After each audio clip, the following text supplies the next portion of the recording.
Well, alrighty then, hello there. So I am back with the live stream information, which we already have in game as well. But I'm gonna use these Twitter, like ours that they used in the live stream actually, because we only get to do this once a month, so why not use the Twitter pictures. So spooky Halloween night is here, which will be the season 3. Of these season passes. So get ready for Halloween themed items, and we can basically see that there is gonna be a new 4-star armor which really looks like a vampire like costume or something like that. And then of course if you buy the and then of course from the season pass you'll be able to get diamond cubes, Imaginarium, exchange Imaginariums, and lots of other stuff. They basically say that it's gonna be a bit easier to level up the battle pass, which in my opinion was already very easy. Like of course I played a lot, but I did reach like the max level in like a week. It didn't even took me to get up to level 100. I mean, it literally took me a day to get to level 100. So yeah, and now it's gonna be even easier. And down here, they basically are just saying that I think this is the non-alert admin and Tokia, the water breaker Lifa, the DIL, and Nergius are gonna get added to the season passes, and of course their weapons too. So that is pretty good. They are all like pretty good characters, very recent ones.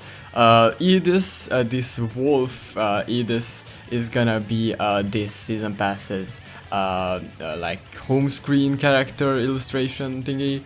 I'm very bummed that she's not the actual free character. I mean, she should have been, she could have been very cool, but they made her, just an art for the home screen. So the non-element Yui and the wind element Xenon, of course, these were previous free characters that you were able to earn and farm out. They will be added back into this battle pass, so that is pretty good for newer players. Not that good for older players, because I mean, we older players all thought that yeah, these are like limited characters that only we are gonna be getting, but no. Anyways, so the new premium pass will include of course the Edis, and of course a new home screen, like art for the for the whole home screen, list themes, of course, lots of cubes, and yeah, I mean that is basically it. And the 4-star armor, of course, and the free characters. Like, there's a lot of rewards you can get, but there is that 500 cube pass, which is the most expensive pass, which will give you the Edis list theme and another like yellow themed home art thingy. I have no clue what to call these. But anyways, I mean, of course all of these are pretty cool. I will only buy the 300 cube battle pass because I don't really care for these things.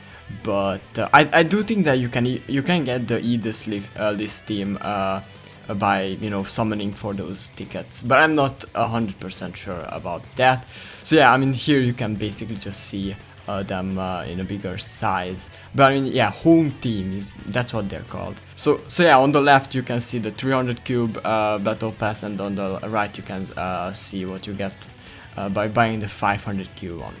So anyways, the new free character will be Yui, and of course we can see that this is actually, we did get a wedding Asuna the last time we had the dark element ranking event. So we got a wedding Asuna, and there was a Kirito home team, and now we're getting the Yui, and she is, I got very surprised when I saw that she was a charge yell, and basically she buffs the unit's charge as much as a a summonable character does, which I was very surprised about. Then I mean, of course, all her other skills are like just like yellow characters. So I mean, she heals everyone, including reserve characters, and raises physical resistance, which is very useful. Her assault skill is a magic attack, extra strong on single enemy, which lowers magic resistance by 20%. And then her incarnate skill is a magic attack on single enemy, damage increased by 15% on enemies inflicted with physical and magic resistance debuffs.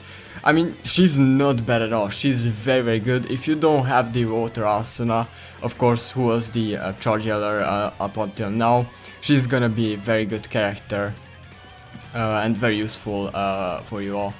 But yeah, I mean, she's just very good in my opinion. So going on from that, here's the new ranking event, which will be called Secret Battle.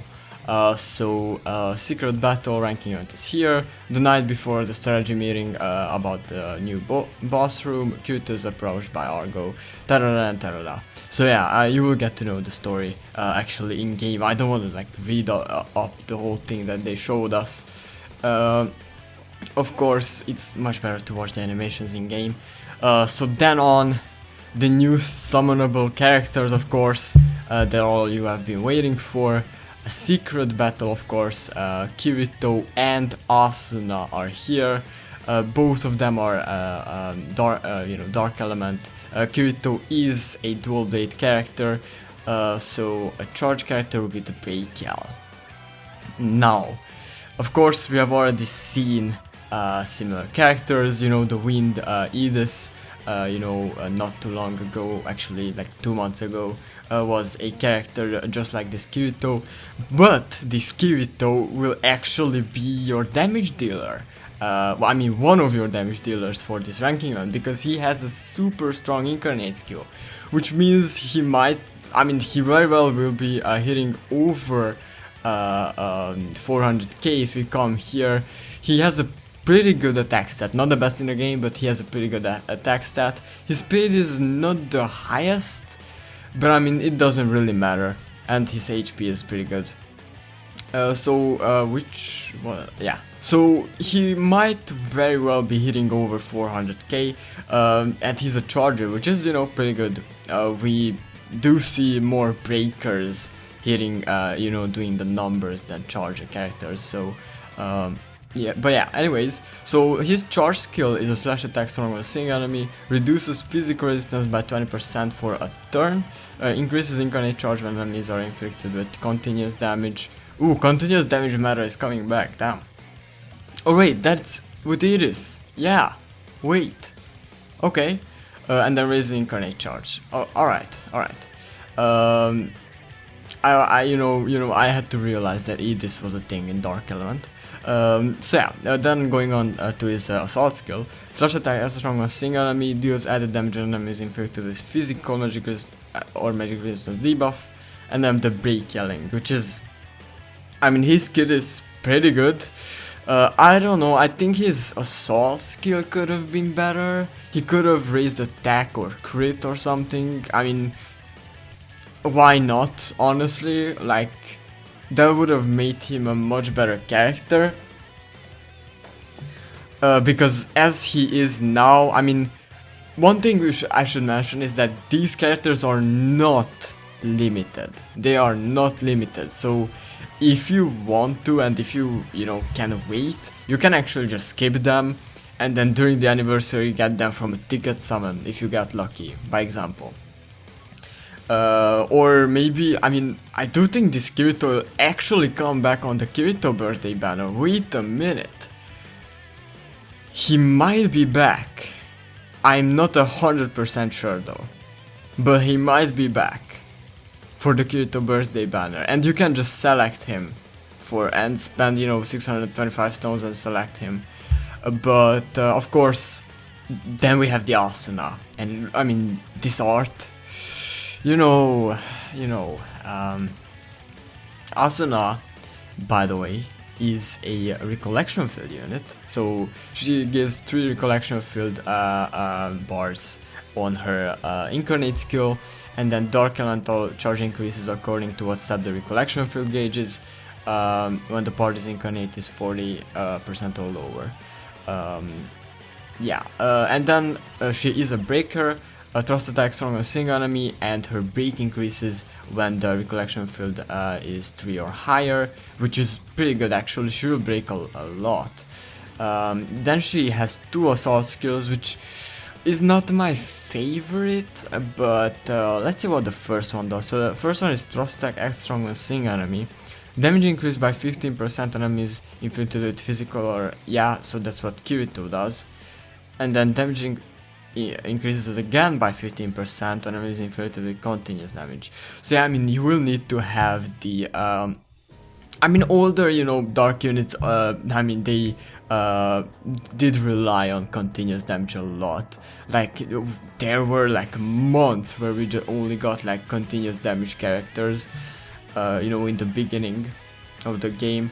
But anyways, her second assault skill is thrust attack strong on single enemy, reduces physical resistance by 20% for a turn and inflicts dark continuous damage. So she is the one who can also inflict continuous damage. I mean, they are both pretty good characters in my opinion. Not the best ones, of course, in the game, but for the dark element, they are pretty good in my opinion. And actually, I've been thinking about it, but I do think that I'm gonna summon on this banner, even though I do wanna start to save up for anniversary, because anniversary is literally like 2 months away. 2 months away, and the second anniversary begins. Which means that this might be the last like bigger banner, bigger summoning video I do before the anniversary, because I do wanna save up a lot. Knowing how my luck is, I will need cubes, you know. But because my dark team is my worst one, I will summon. So in this rank event, you will be able to get 60 evolution crystals for Yui, and of course you can reach 2.5 million score and get some Yui tickets and ASUNA's Imaginarium, which is pretty good. You know, getting a free copy of Imaginariums is very useful. And then from the event pass, if you get level 30, you will get Kirito's Imaginarium for free, which is all pretty good, you know. It's just a normal stuff. Then these will be the bonus characters, and I actually only have like a few of these characters. Like, I'm missing the Asuna, I'm missing the Yui, I mean Yuki, I'm sorry, and then I do have the other Asuna that I'm missing. So, you know, I just need to summon, because my newest character is literally Edis, and before that is this Chargeler, you know, lethal, which is, I mean, yeah. So then on, we do have the new wallpapers, which you can of course buy from the you know, shop where you buy cubes from. I do think, yeah, these are that, yeah, these are those kinds of wallpapers. So yeah, they will come with 40 new voice lines, and you know, they are just fun wallpapers. So yeah, so there's one actually centering Edis, and there's one centering her sister Mary, or yeah. And then on, we do have some quality of life updates, which are planned to mid-October onward. So that means that basically we are gonna get these updates during the anniversary. AI improvements when on auto. Oh yes, and if there are special partners in the party, activating. Oh damn! Finally, this is very good, by the way. I mean, like, the whole player base have been waiting for this, because you know, when you're basically autoing a stage, the AI is just gonna automatically use both of your link skills with like random units, which are not even special partners. So now it's only gonna use special partners, which is very good. So Imaginarium exchange point / setting screen improvements.